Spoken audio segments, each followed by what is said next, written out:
above to the Heaviside Lair.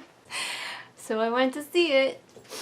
Yep, I did. I did that intentionally. If you want to see me react to the trailer of Cats when it first came out, I have that video on my Patreon, so go check that out if you're interested in becoming a patron. Kinshu is here to help me review this nonsense. Did I already smudge my cat makeup? I guess I should preface by saying that I like the musical Cats. So I'm coming at it from the point of view of a fan, not a super fan. I'm not a musical theater kid, I'm just like a regular theater kid, but I like Cats. I have never seen it on stage performed, but I am a huge fan of the filmed stage version, which some of you may be familiar with, and that will be what I will be sort of comparing my Cats movie experience to. If you aren't familiar with Cats at all, I will try to keep this accessible, but there's probably going to be some stuff where you're still going to be like, what the fuck is she talking about? I do recommend, like, don't watch this movie. Go watch the original film stage production. It's probably the best version of Cats you're gonna get to see. I know, all the complaints. I know that there's no plot. I know that it's weird, a bunch of people dressed as cats just dancing around and singing about being cats. I know, but I like that.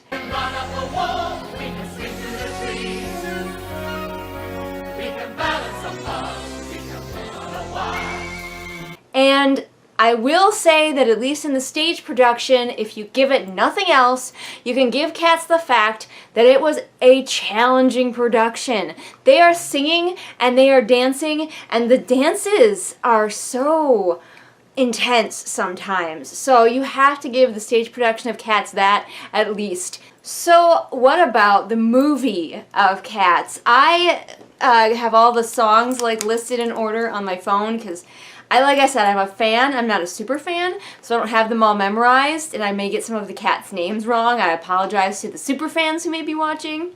I don't know what Kinshu is doing, but she's really excited about it. I mean, she's covering me in hair. So one big way that the movie right away differs from the stage musical is that it kind of has a main character. The stage musical really doesn't.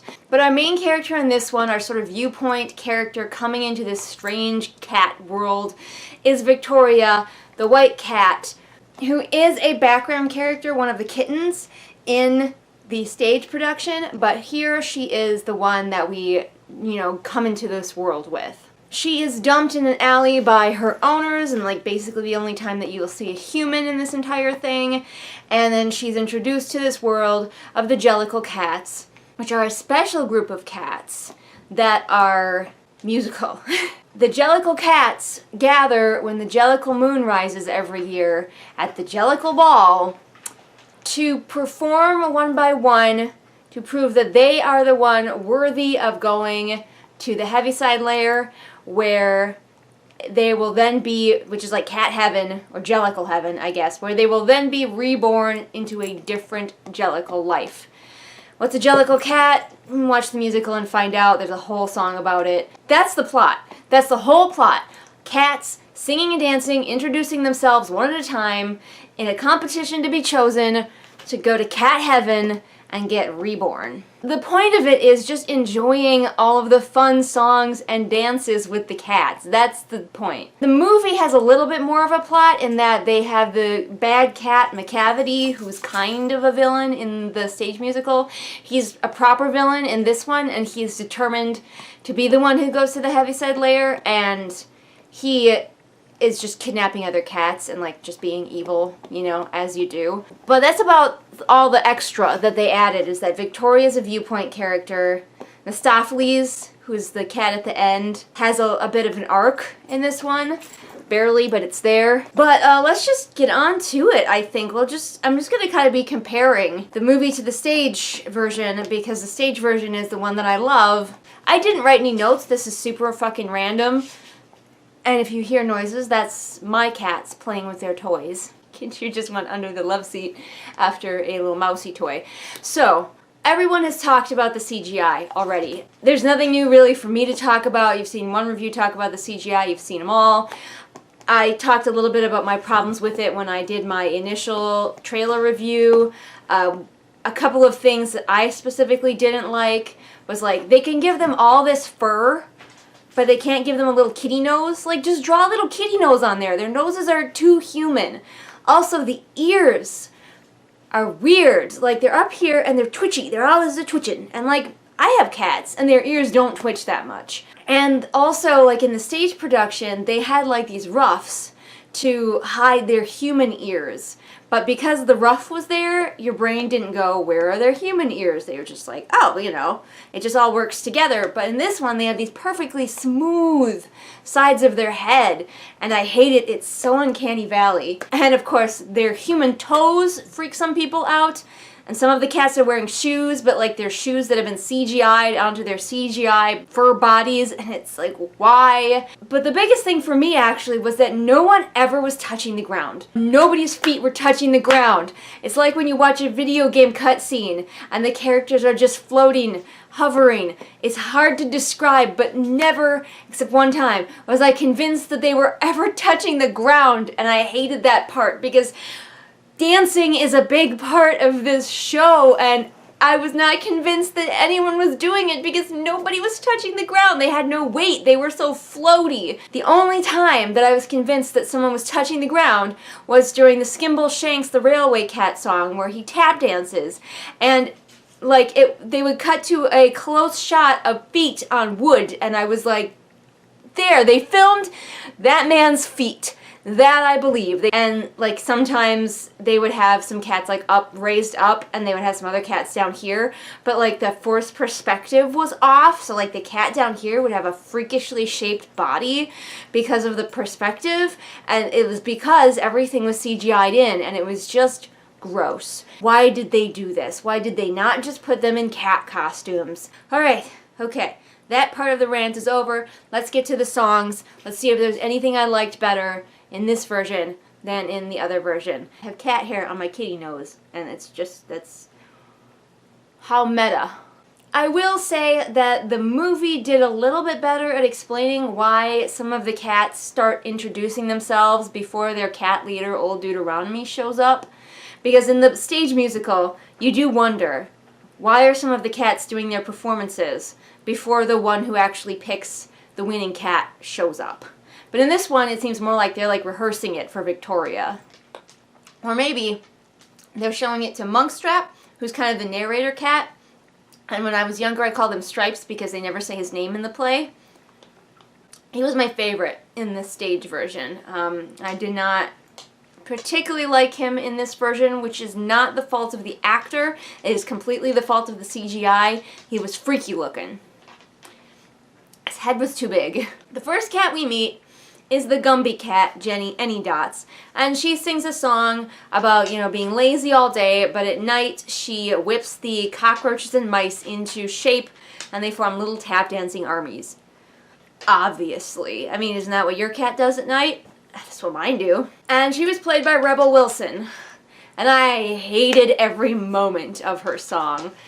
I don't mind her song on stage, it's not one of my favorites, but it's fine. But this one, Jenny Anydots is kind of, it has to be a certain way for her to make sense, and Rebel Wilson is not that at all. I didn't believe that she could whip these cockroaches into shape. She just messes everything up and falls a lot. I mean, it is probably good that she did her performance before Old Deuteronomy got there, because that would be too embarrassing to show to the leader of the cats. Just don't. Don't. And at one point she takes off her skin, and it's horrifying, and I hate it. Don't subject yourself to those mice. They will be in your nightmares. Then we have Rum Tum Tugger, who is the sex god rock and roll cat, and he was pretty disappointing in this as well. He is just very sexy, he's very dominant, he's a rock and roller, you know? And in this one, it didn't help that they kept having Rebel Wilson cut in with like these really unfunny asides that I'm sure she improvised. No thank you. No thank you. I don't want any more. No thank you. Then we have a brief thing with Grizabella. She shows up a couple of times. Many people have mentioned that she's always like crying and she always has snot just streaming down her face. And I just sitting there going, did they CGI in the snot or is that her actual snot? I need to know. That's not what I should be thinking about when Grizabella is on stage. Bustopher Jones, played by James Corden, actually not too bad. I liked his portrayal. I thought he was a good Bustopher Jones. Bustopher Jones is an overweight tuxedo cat who's just very proper. And I liked his portrayal, but I didn't like what they did with him. With the stage version, he just kind of, waddles around and, looks at himself in a spoon as a mirror and everything. In this version, you follow him around, like, back alleys while he's eating garbage. And with Bustopher Song, I had always interpreted as not that he was going to the garbage bins of all of these clubs and stealing their food, it was that he was going in and getting the humans inside all of these clubs to give him food. Especially with the line, like, he's the cat we all greet when we walk down the street. Like, I just picture this big old cat just walking down the street and getting fed at every establishment. And that was completely my headcanon, but I felt like it suited Bustopher's posh, aristocratic personality better than he's getting into all of the garbage cans. By the way, every time one of these cats does a performance, they are then kidnapped by Macavity. With magic. He's a magic cat. There's magic cats that just have powers that are undefined and don't ask questions. Then we had Mungo Jerry and Rumpelteazer, and I did not like this one either. They changed the song a lot. I don't know why. Maybe it was to suit the performers. But definitely, if you do nothing else, check out the stage version of Mungo Jerry and Rumpelteazer. If you don't want to watch any of the rest of Cats, just click ahead to that scene because it is so athletic and so fun, especially at the end. And this did not do that justice at all. Finally, Old Deuteronomy makes an appearance, and we get Old Deuteronomy Song. Old Deuteronomy, played by Dame Judi Dench for some reason.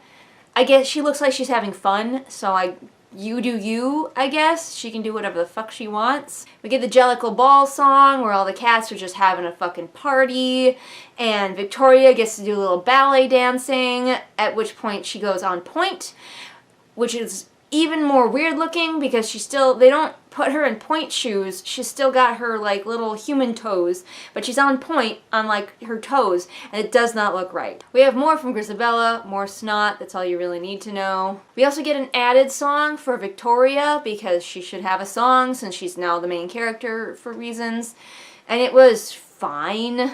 Then we had Gusts the Theatre Cat, and actually I did like this portrayal of Gus. I might even like it better. Gus, I always thought when I was watching it as a kid, Gus should have gone to the Heaviside Layer. I just felt he was very deserving. Maybe it's the theater nerd within me. It was like the theater cat. If you haven't been in theater, often there's a cat. Sometimes you don't even know where they came from. There's just a cat in your theater, and that's fine. Ian McKellen did do a good job as Gus. I think he was also having a good time. He was very sweet. We have Skimble Shanks, the railway cat, whose song is always fun, just peppy. I don't know, I think I like the stage version better, again, because they got so creative. They build a train out of garbage for him, and they don't do anything nearly that creative with CGI, and that's a real fucking shame, because all he does is go out on some railway tracks, dance around, and then they go onto a train. We have the Macavity Song, which was okay. It's Taylor Swift, right? Yeah, I think that was the person who played Ballerina, I think is who she is. In the stage version, there are 3 sort of sexy cats, I think. 2 or 3, I can't remember now. I need to rewatch the stage version, it's been a minute. And they sang Macavity Song, Macavity being a very sexy bad boy cat in their mind. And in this one, she was more like on Macavity's side, and so she drugged everybody with catnip so that he could get to Old Deuteronomy and be like, take me to the Heaviside Layer. And Deuteronomy was like, never, I would perish first, for some reason. And then he took her away. And we finally get the Mr. Mistopheles song, aka the earworm of the show.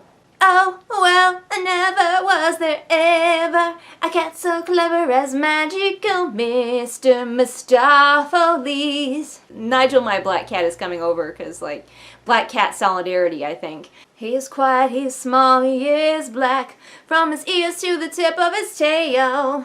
Mr. Mistopheles is a primarily black cat. He's another magic user cat, but he's less experienced than Macavity, so In the stage performance, he's kind of the only magical cat. And he's also a lot more confident in the stage performance. He's still young and he's still like learning. In this one, he has an arc where he needs to gain confidence and also fall in love with Victoria. And then he uses his magic to bring back old Deuteronomy and everything is fine again. And the other cats just get off the barge by themselves. Macavity was teleporting them to a barge. And they just get off that by themselves somehow. Nigel, don't shred the couch.